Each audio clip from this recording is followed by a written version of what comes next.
Hello.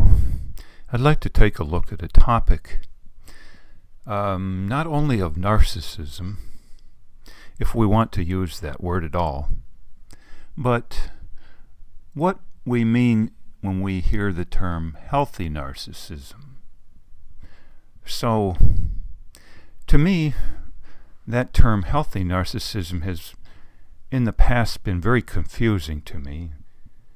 For instance, years ago I read something in the book Feeling Good, or something afterward by Dr. David D. Burns, about his recommending that people have some healthy narcissism.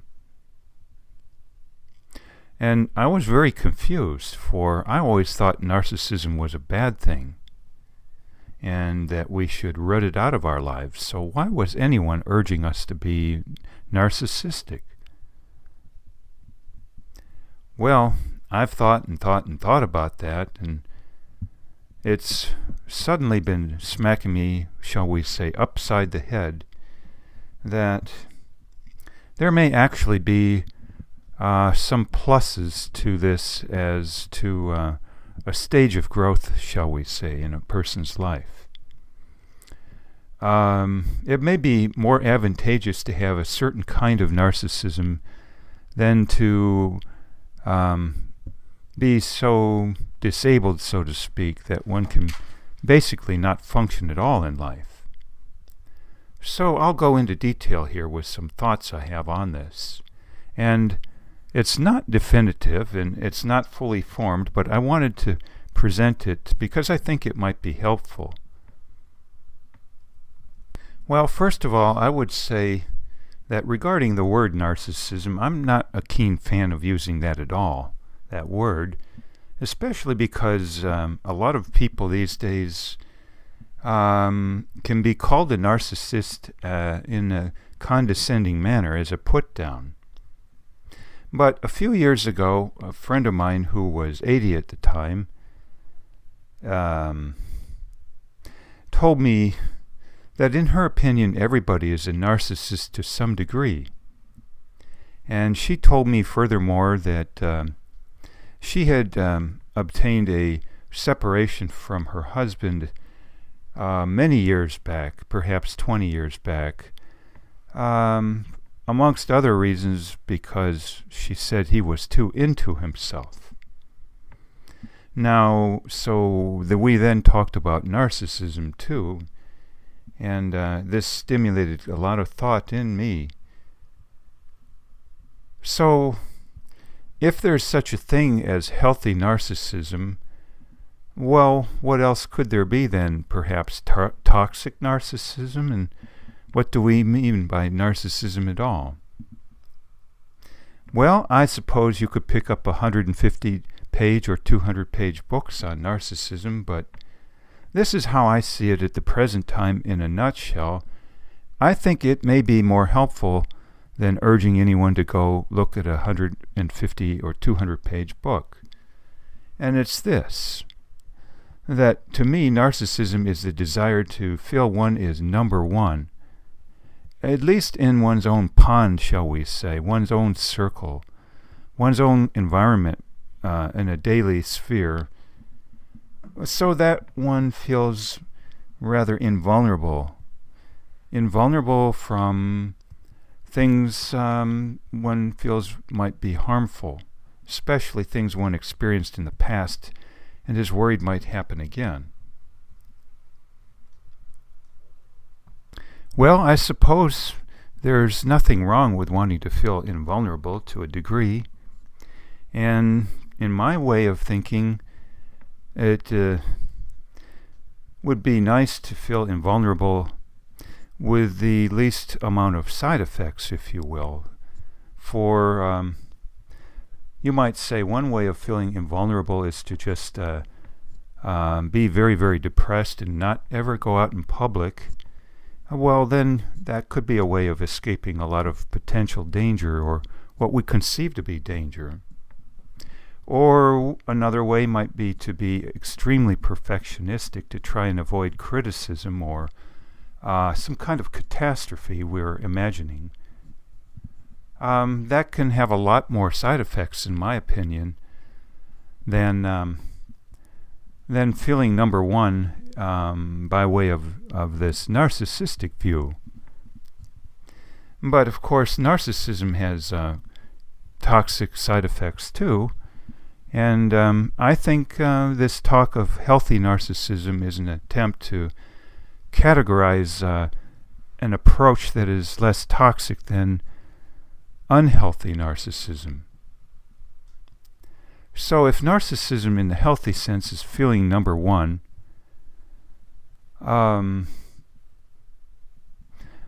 well, what would unhealthy narcissism be then?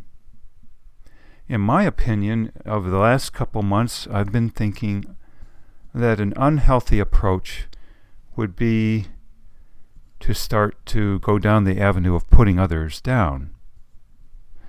If we feel we're number one in our own pond, for instance, well, is that much of a problem? Even if we're completely or halfway wrong? Well, perhaps not if we just kept it to ourselves.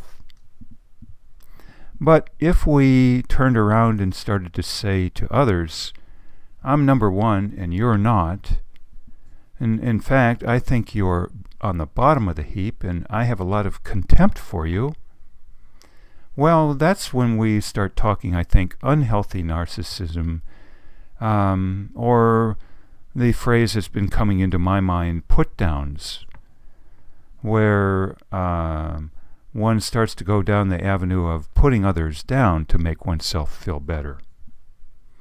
It's one thing, I guess, to want to feel an elevated position somehow, to feel safe, relatively, but I think it's a totally different thing to start down the avenue of wanting to feel better than most or all in one's group, to feel safe and then additionally to put others down, to double up on that feeling of safety.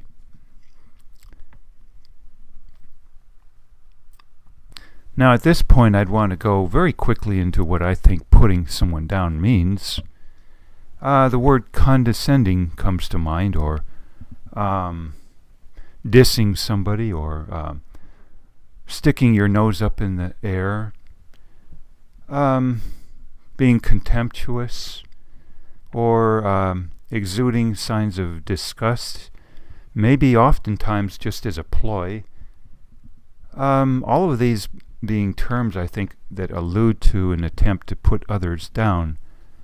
And what I especially mean is to somehow try and injure somebody's self-esteem about what their assets are, to make them feel worse about themselves. And so if a person could do that, then I suppose you'd have a strong, powerful advantage over them, and they'd be much less of a threat.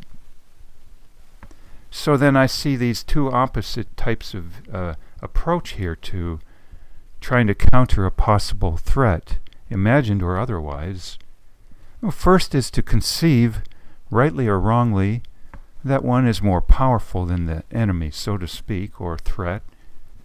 But secondly, is to do this and on top of it, try and injure the potential threat or, quote, enemy by lowering their self-esteem and through put-downs.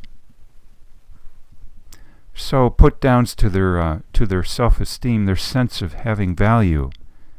In other words, if a person can do that, well, that other person is going to tend to isolate or feel impotent, and they will definitely not be a threat to anyone, including us ourselves, won't they? But of course, that can have a lot of side effects, I think, in the long run. And the word snooty comes to mind. How many of us would want to negotiate life if we're regarded as snooty by a number of people? And that can cause many to shy away from us, can't it? Yes, it can give us a sense of feeling, but it can also backfire.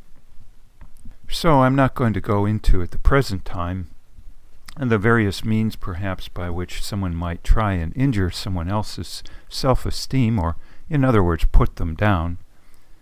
But I think maybe the word boasting comes to mind, that there are ways we might tend to take our assets and put them out there in the public or amongst those around us in a fashion that makes others feel very small in comparison.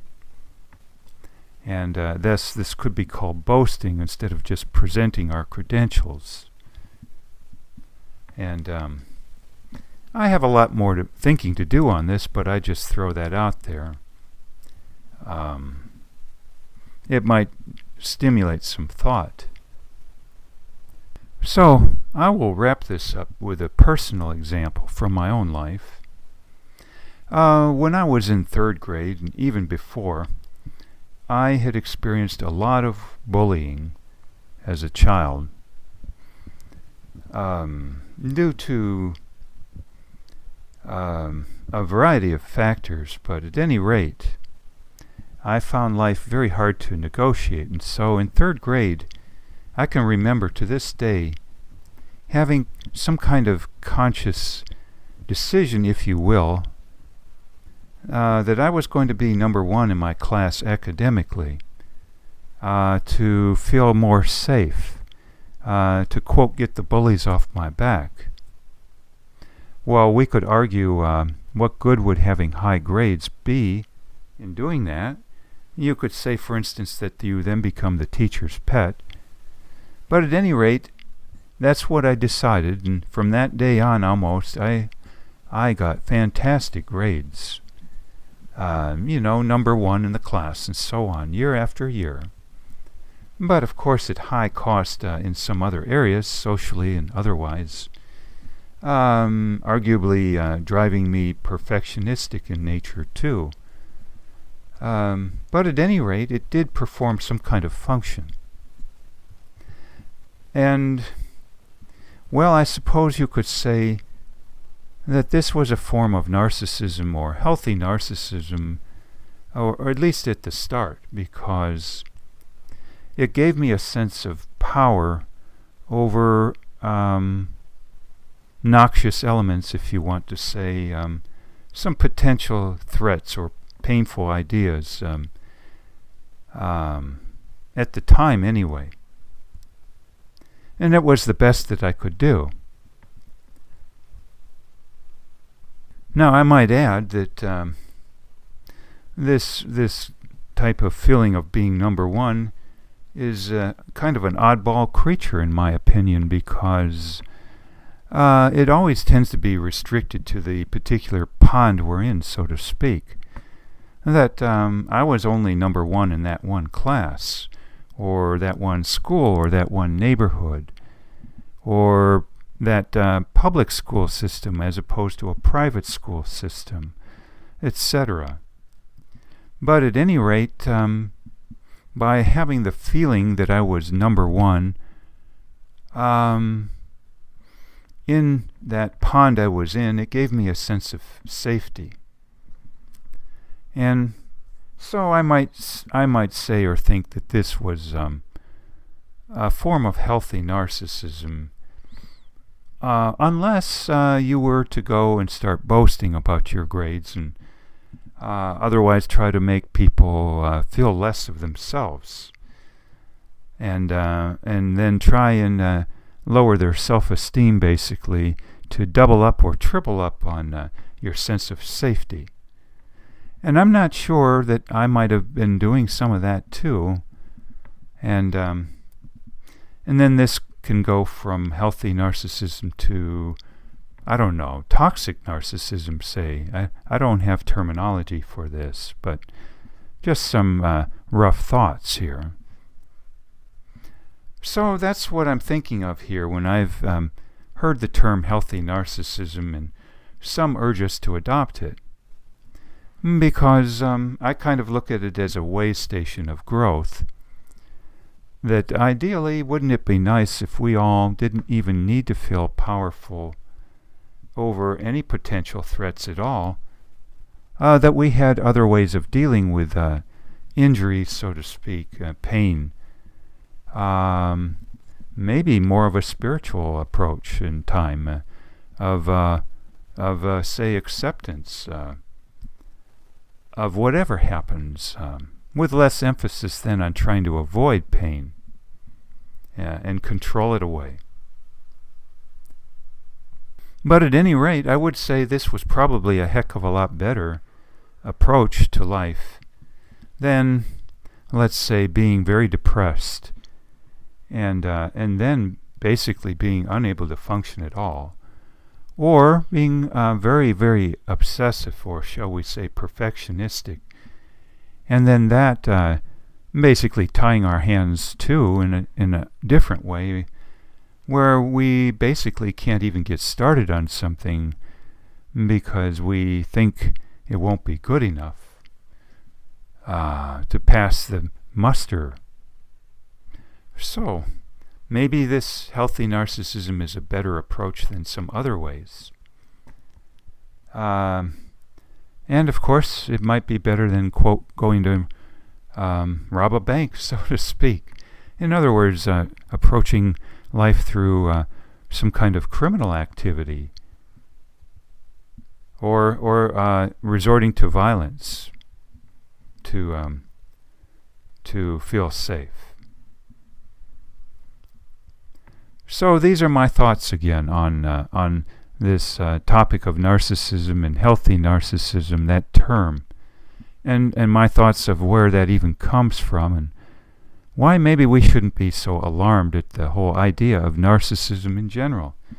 It might be a better approach to life, or defense mechanism, if you will, than some opposite or different approaches.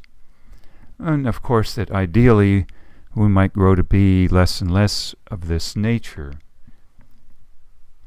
I hope this is somewhat helpful. It isn't definitive, and I don't have a PhD or medical degree. I just offer this as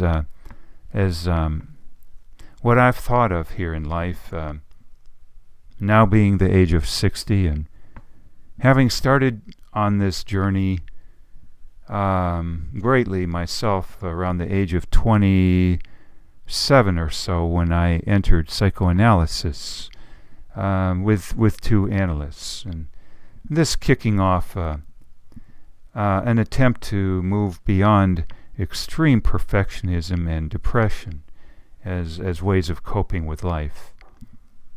I wish you well.